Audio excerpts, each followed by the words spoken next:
So every part of this story is tough, and it's difficult to talk about.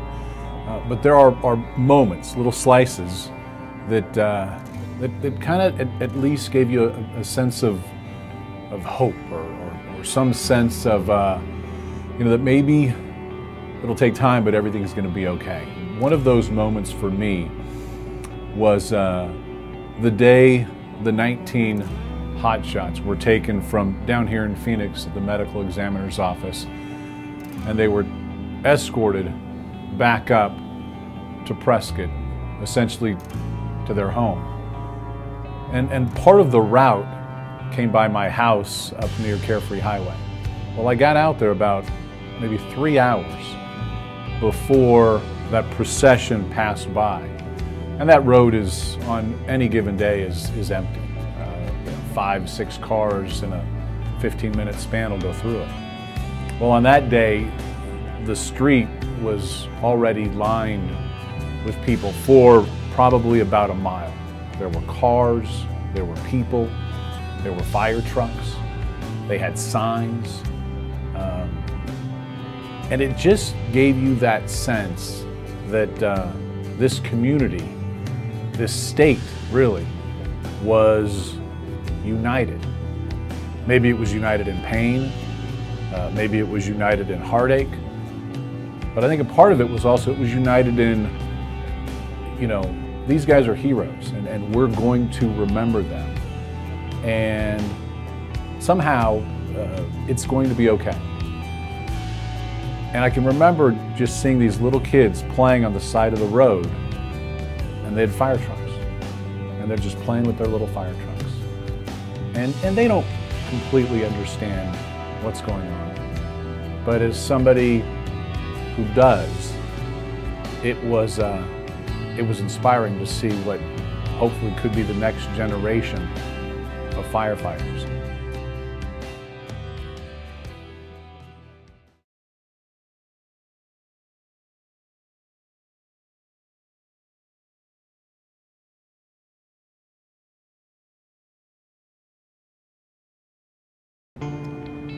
I came into town about 4 or 5 days after the tragedy, and I think what I most vividly remember was driving through this small community and just seeing these little signs in every shop and window and homes, just these little messages that people had left for firefighters' families, and really for the community as a whole. And there's something just striking that struck a chord in me about that, and it gave you sort of that real feel of the heart of small town Arizona.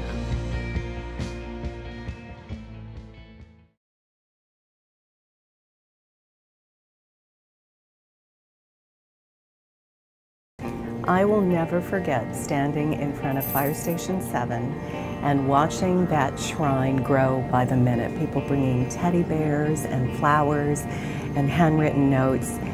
People were weeping. Grown men were openly sobbing. None of them could believe this agony that they had lost 19 brave men just like that. And it was clear that their hearts were broken. To lose 19 men like that so young brought that community together. They knew that the only way they were going to heal is if they all helped each other. So it wasn't just helping the firefighters' families, it was helping everyone who had lost their home or lost property. Everywhere you looked, they were donating clothing, food, water. People just reached out and gave whatever they had because they knew that the only way to heal was to get through this together.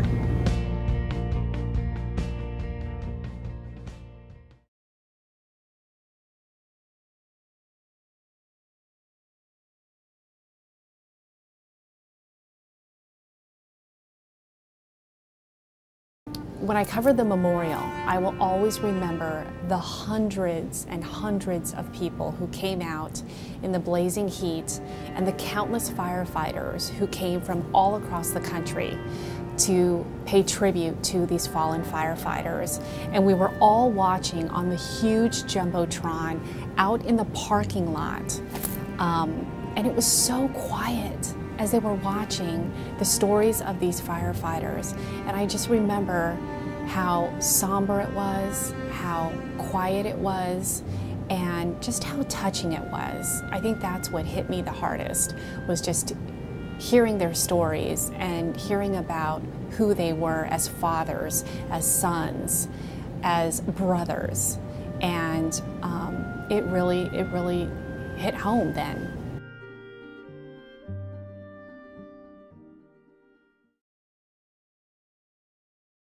To see the faces and to know, you know, these weren't any ordinary people. They had special talent. They had a special talent, they had special skills, and they went out there with those strategies. Unfortunately, it wasn't enough. A year later, I want the families to know how much we're behind them, how much we want the world to know that they will never be forgotten. And it takes a huge sacrifice for the firefighters in our community, for the rural firefighters, and then also for the hot shots that through all of this, I think we're definitely, I think a lot of people really got to know what being a hot shot means.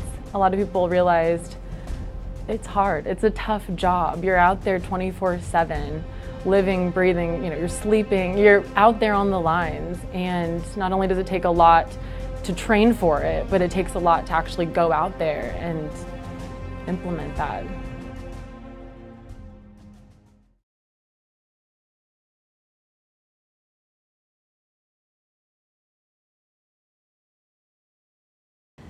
One of the memories of the Yarnell 19 that I can think of was when I was asked to host the Yarnell 19 Jazz Benefit Concert at the Orpheum. And that was so important because it was healing, but it was also great to see people come together who didn't even know who these firefighters were and did not know anything about the actual details of the fire, but these were jazz musicians who came in from all over the country who wanted to support the families of the Yarnell 19. I remember George Benson being one of the highlights of the show, and we thought that he was probably not going to be able to make it because he was in Italy and he was going to touch down that night, and hopefully he would be there. And do you know, he traveled all night, did not get any sleep, but it was still important for him to be there at the Jazz Benefit Show. And that was our community, you know, and that was a great description of what we do when times get rough. We all come together. And I was so proud to be a part of that moment. And George Benson, as tired as he was, it was important for him. And it felt good.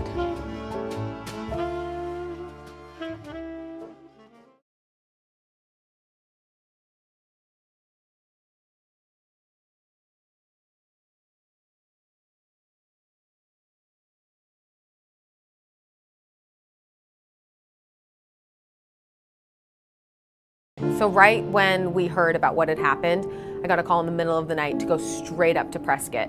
So we get there and we go pull into the fire station, and of course you see these 19 firefighters' cars sitting out in front of the fire station. And it was just me and my photographer, and then right before we were about to go on air, 4:30 in the morning, one car pulls up and this guy walks out and he's carrying an American flag. And doesn't say anything, just walks right up to the fence of the fire station and hangs the American flag. So of course I stop him, I'm talking to him. I mean, it's 4:30 in the morning. And he said that I'm just about to go out of town, but I knew I had to do something before I left my community. I knew that I had to honor these men in some way, even if it was just hanging an American flag on the outside of their station. I knew I had to do something. And I'm sitting there and it's so quiet, and of course it's eerie. And this man changed my whole perspective on what this town is. That even just doing one little thing, hanging an American flag, was so important to him. He knew he had to do that.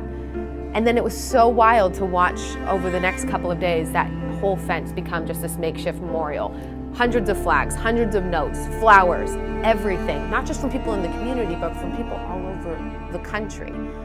It was such an amazing experience to see how people express their grief, but also their gratitude and their appreciation for these firefighters and for what they do. It was so haunting that first morning, and then it turned into something different. It turned into from haunting to healing. That outside of that fire station, that was the best way for people to show how much they cared, show how much they appreciated these amazing, remarkable men, and then to also know that there was so many other people who felt that same way, who were grieving right there with them, and who wanted to do something to show how much they cared.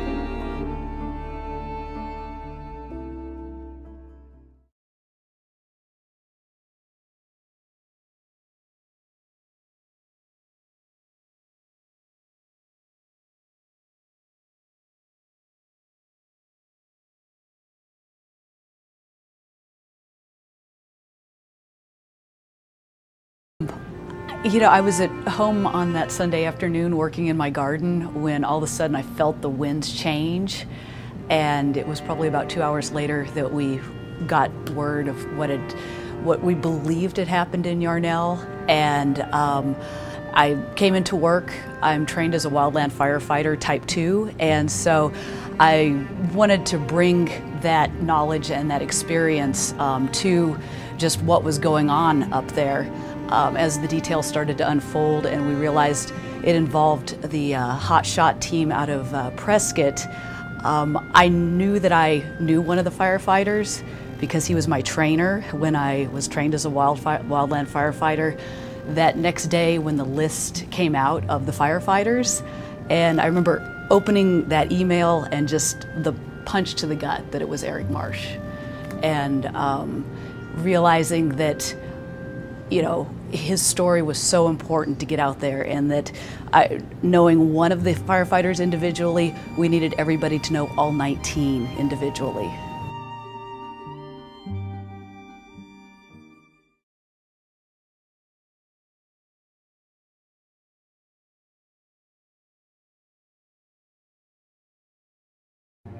Obviously, when you think of Yarnell Hill, you think of the tragedy and the loss of those 19 lives. But there's also that sense of community and that spirit of gratitude that permeated throughout that whole tragedy. When I saw those people that went back to their homes and their home was nothing but rubble, the gratitude that they had for those men that put their lives on the line is something that I will never forget, because I don't know if I could think of anything other than myself in that situation. But the first thing that those people thought of when they returned home where they had nothing were those families that lost truly everything.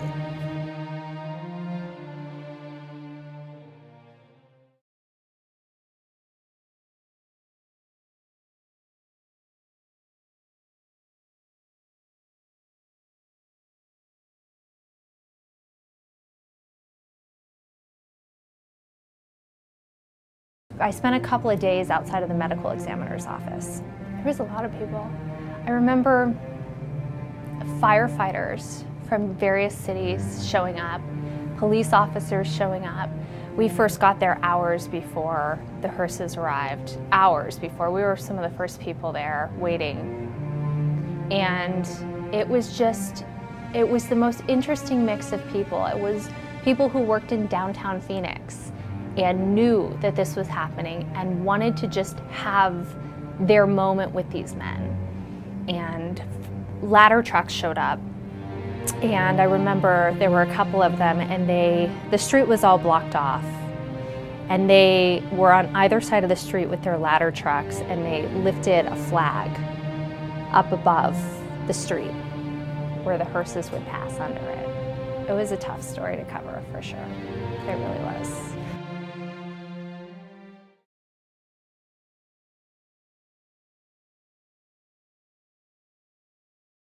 Probably the thing that sticks out most is the day that they brought the trucks back from the site, from where the Yarnell firefighters had left them. We were standing in downtown Prescott, right around the square, and we didn't really know that they were coming through the square, but they were anyway. So we just kind of got a tip that the procession was happening, and we stepped outside. We were ready to shoot it, and all of a sudden I looked around and more people start popping up. More people are waiting over here. I look over and I see a couple of people that I know are widows of the firefighters, and they're waiting on the corner. And I know the trucks are coming, but no one's actually told anybody to show up. They just kind of showed up anyway, just to watch the two trucks make one little turn around the square and keep going. And by the time they actually got there, there was probably 200 to 300 people all standing around this one little intersection and all just watching the trucks go by. And the more I looked around, the more I realized that every single person in there knew somebody who had died in the fire, or knew somebody who was married to somebody who died in the fire, or knew a widow, or knew a kid, or just thought that this was going to be just a regular fire. And I remember in one case, somebody brought their kid to come see our live truck because they thought it was so cool that we were there covering the fire. And then Yarnell happens, and then it takes on an entirely different meaning because every single person knew somebody who was affected by that.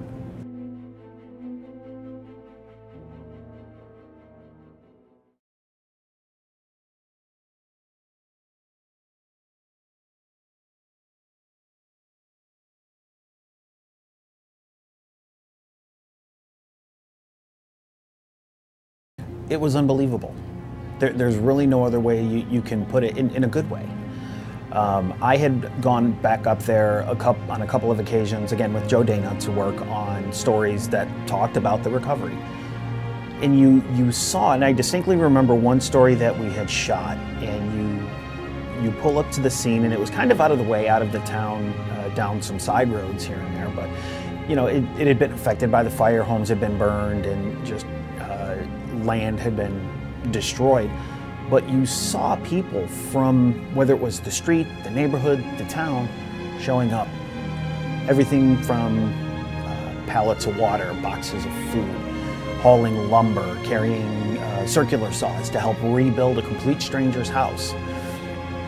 The funny thing about the human spirit is people tend to come together at the worst of times. You saw the entire community of Yarnell back each other up when a lot of people had nothing left. Had nothing left, and you saw complete strangers walking up to you saying, "Here, take mine. Take what I have because you don't have."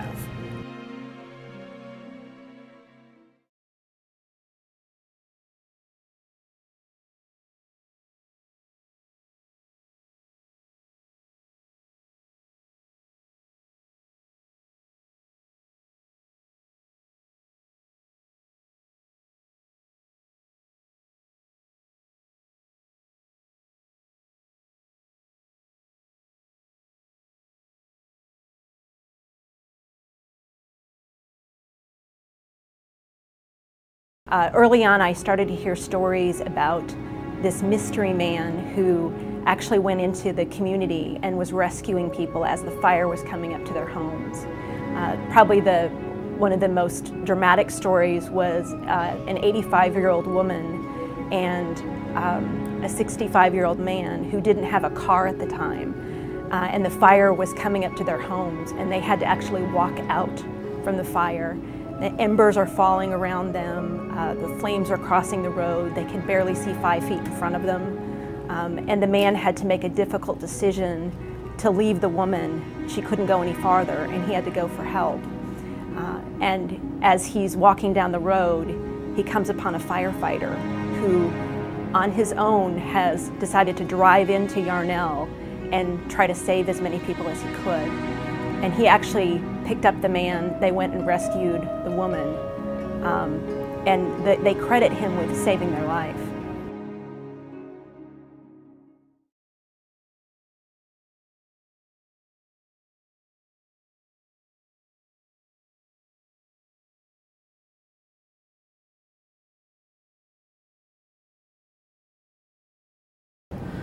You drive by the fire station every day, but maybe it's time to stop and tell them thank you. I'll never forget the silent procession of white vans making their way into town. Like most people, I was at work, and I stopped, turned on the news, And for the first time in a long time, there was no commentary, just silence. And it gives you pause to just think about the lives inside of those vans. Just really makes you stop and think and appreciate everyone in your life.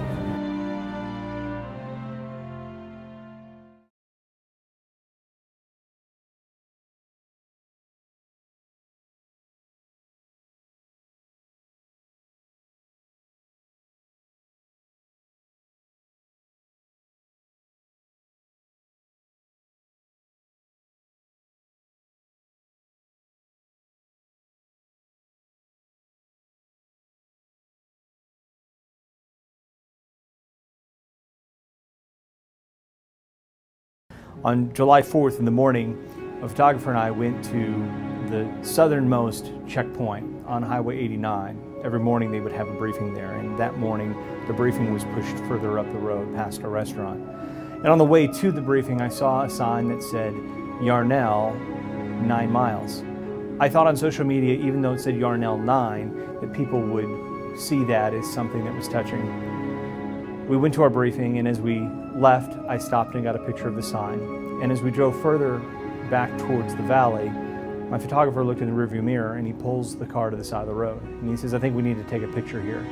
And I stepped out, and there was that Yarnell 19 milepost sign. And it gives me chills to this day talking about coming across that sign.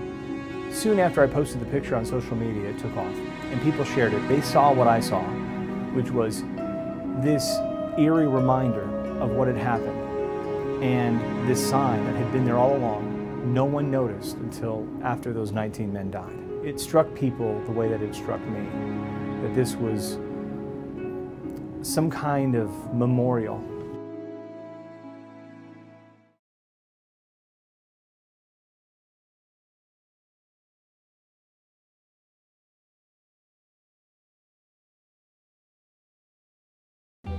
I had been covering some of the stories from a distance, and then I was asked to look into the investigation and everything surrounding the circumstances of the fire. And so one of the first things that I did was go on this tour, and the firefighters brought several journalists together, and we physically went into the Box Canyon, this place that we had been reading about and hearing about through the radio recordings.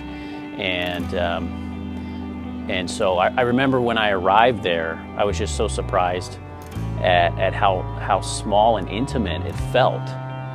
And it wasn't this massive canyon, it was this small, steep bowl that would have been terribly difficult to try to climb into, let alone navigate through once you were inside. I also remember standing there looking at firefighters inside this canyon, and they were alone, and some had their heads down, and there was just a feeling of reverence and respect, and a feeling that this place would forever be, a sacred spot